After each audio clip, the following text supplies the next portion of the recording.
again everyone, my name's Derailious, and welcome back to another video. This one is very different from my usual content. It's going to be relatively unscripted, longer length, and going over how I feel about the game currently, especially the early game, and some of the things that I think need to happen in order to improve it going into the next year.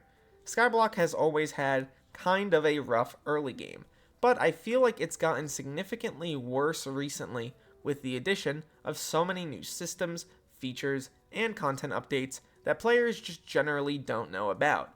I, for example, have a lot of experience and knowledge about Skyblock's history, because I have been documenting it for years now.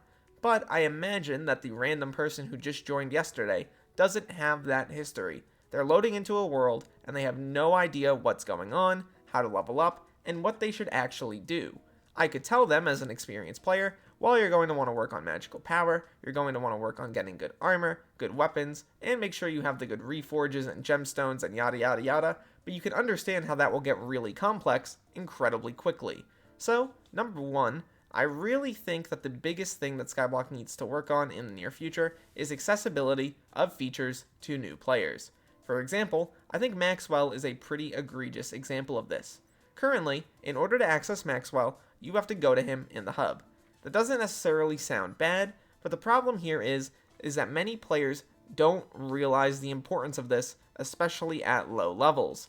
For example, if you're just starting out, these stats don't look very impressive, but any experienced player could tell you that magical power is one of the most important parts of your build.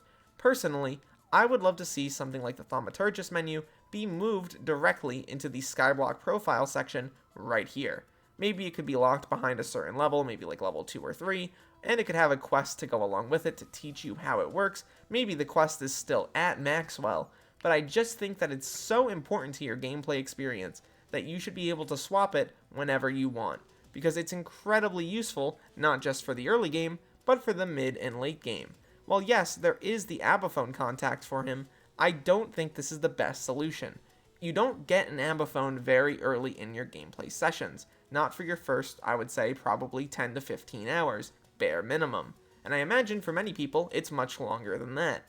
And to have to tie the Maxwell Thaumaturgist menu behind the Abaphone, which is something you access later, makes people forget about the importance of magical power. That's why you see so many players in dungeons who are trying to do floor 7, or trying to do master mode even, and they only have 250 magical power. They don't get the importance. So if you take that menu, you move it into the base Skyblock menu, and maybe you just make the Maxwell contact specific to learning new power stones, or to the stats tuning section of this menu, I think things will be a little bit better. There are other systems like that currently in Skyblock, but I think that Maxwell is the most important one, and probably the most egregious example. A second and equally as important issue, in my opinion, is that there isn't really a current daily quest system for all of Skyblock. Now currently there are daily quests in Skyblock, specifically related to the Crimson Isle and also mining, and I think these are actually pretty good. They get people incentivized to hop on and do those daily quests, and you get some reward out of it. However, I am very much someone who is bound to dopamine. I love seeing the number go up. I love seeing a reward that is very direct. So when I look at, for example, the Crimson Isle rewards for doing the daily quests, I am not too excited, because I don't really see it as a reward that I get over months and months of grinding and grinding. For example, this is related to the rep stuff, and I know it's not really months, I'm just kind of exaggerating. Regardless though, I feel like if you tied a more direct reward behind certain aspects of the game, players would be much more interested in them. I've heard from a lot of players that they just don't want to do things like mining, or farming, or whatever else. What if there was a daily quest system that you didn't have to interact with, but gave pretty nice bonuses? My thought process is something kind of similar to the raffle event quests, but tailored to your segment of the game. And by segment, I mean where you are in your guide. So if, for example, you're a very early game player, you get very early game quests. And these quests can also be one-time quests for players who are brand new. These one-time quests could include, for example, if someone doesn't have carpentry unlocked, maybe it's go unlock carpentry. The rewards for these quests could vary, but I think they could generally just be coins, or skill XP, or a skill XP boost that generally applies until the end of the day. So let's say you're a brand new player, right? You've logged on and you have 3 quests, and since you're brand new, these are the one-time quests for you. They are go speak to the carpenter and learn about carpentry. It's go to Elizabeth and learn about how the community center works. And the last one is, I don't know, go to the blacksmith and learn about blacksmithing, whatever. Once you do all these quests that are relatively easy to do, you will get a 10 or 15% skill XP boost until the end of the day. Now, for the average player, you might be thinking, that's not a lot, and that's because that's an early game example. But as you keep on going through the game, the rewards would get bigger, maybe 20%, 25%, and at 25%, I think that's pretty useful until the end of the day. You know, it gives me an incentive to keep on playing, log some more hours in, and it makes whatever content I want to do after those daily quests a lot more incentivizing. For example, if I'm someone who's leveling up, I'm still interested in getting a ton of mining XP, for example, that could be a really good option for me. Now, what about the people who are already maxed? Well, you could do other things. You could do bits boosts, so for example, a boost to the amount of bits that you get until the end of the day. It could be a boost to the amount of interest you get the next time interest comes around.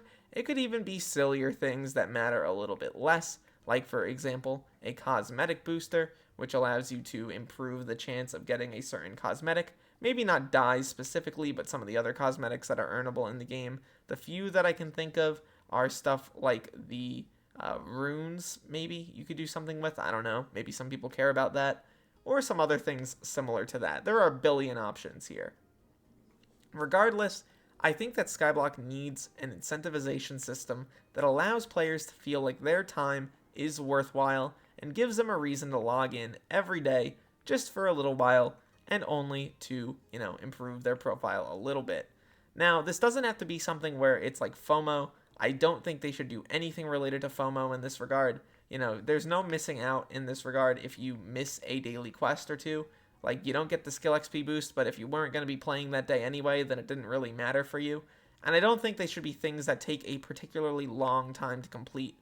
For example, even at the end game level, like for the final tier, I would only want them to be things like, I don't know, do a Rev tier 5, kill a Blaze tier 4, do one Kudra run, do one Floor 7 run, etc. And I would even stray away from making it like the co-op content as much as possible. It could even be like more simple solo content. Maybe things like, I don't know, participate in the Trapper event 3 times or do the Trapper thing 3 times, participate in a Jacobs contest and get a silver medal. Those are things that I would consider likely options for a end game tier daily quest. And once again, you don't have to do them if you don't want to. It could just be entirely up to you. I do think, though, for early game players and mid game players, it would give them more reason to hop on, do anything with their profile, and do things that they may not normally want to do, and give them a reason to actually participate in that content, even though they might otherwise not want to, in order to get a larger reward. Maybe I'm losing it a little bit, and I definitely think that the numbers here and the discussion that we're having could be shopped around, but I think it's a good idea, and I would love to hear what you guys think. This last segment is a little bit more up to debate, but I think Skyblock has a bit of a problem with teaching new players the mechanics. Now, something like the daily quest system that I described would go a long way in trying to remedy that. For example, if you get a quest about the carpentry stuff over here, you're more likely to go over here, do the carpentry stuff, and then you're good. Which I think is a great thing, because the amount of profile reviews that I've done and I see people with 0 carpentry skill actually alarms me. But that's not all you could do in that regard. I think something like a Skyblock chapter system or an improved quest log would be greatly appreciated. I myself haven't finished all the quests in the game, but there aren't a lot of them, and many of them are really, really easy and don't really actually teach you anything. For example, Into the Woods. I guess maybe it teaches you that there is a park island. That's not the biggest deal in the world, at least not to a new player. And there's nothing in terms of quests for these more advanced mechanics that they may want to learn at an earlier point. And because of that, there are quite a few mechanics that players are still not super clear on. I had to make a guide on combat because a lot of players didn't realize how useful balancing your stats actually was. They didn't realize that that was a mechanic, and that's no fault of their own. That's because the game doesn't do a great job of teaching you that. And I think that that's a huge issue that needs to be worked on. I don't have all the answers here, I'm just a guy, but I do think that there should be more done to make tutorials and things like that for those new players built directly into the game that players can access. Maybe if you're a repeat player or you're someone who wants to make another profile, add an opt-out switch in the Skyblock menu, I don't know, maybe in settings, where you're able to opt out of these tutorials because you already know what you're doing. But for the first time player, they should be able to learn, experience, grow, and have fun with the game without getting frustrated because they have to head to the wiki every 7 seconds because there's XYZ feature that was introduced and they need to learn about it. I think that that's a huge problem Skyblock faces and is one of the biggest problems when talking to my friends about the game. They feel like, well, it's just outgrown me. I have played a lot of Skyblock over the past 5 years now, and I've seen a lot of people come into the game and say, I think this is interesting, but I am confused. I don't know what to do. And that's why there's so many guides on YouTube for literally everything, and I don't think that that's necessarily a good thing. Guides, by the way, are totally fine, and it's important for YouTubers to make them about very advanced features that players don't normally understand. But if you need to make a guide on how to do damage, there is a problem in your game's philosophy and your game's design, and you're doing a bad job of teaching players how those systems operate. Overall, I think one of the best parts about being a Skyblock player is that this game has the capacity, and generally does, change over time. And I hope that some of the things that I've talked about in this video are introduced to the game in the future. They don't have to be introduced exactly, they don't have to be introduced perfectly, but I hope things do change in the future for early game players and for players who want to play, because I think this game is actually pretty good, and generally pretty fun. But if you're not able to introduce that audience, that new generation of players to the game, it will slowly die. And I don't want to see that, and I don't think a lot of you want to see that. So, yeah. That's my thoughts on the early game of Skyblock. Thank you so much for watching this video till the end, and look to the future, fellas. I'll see you then.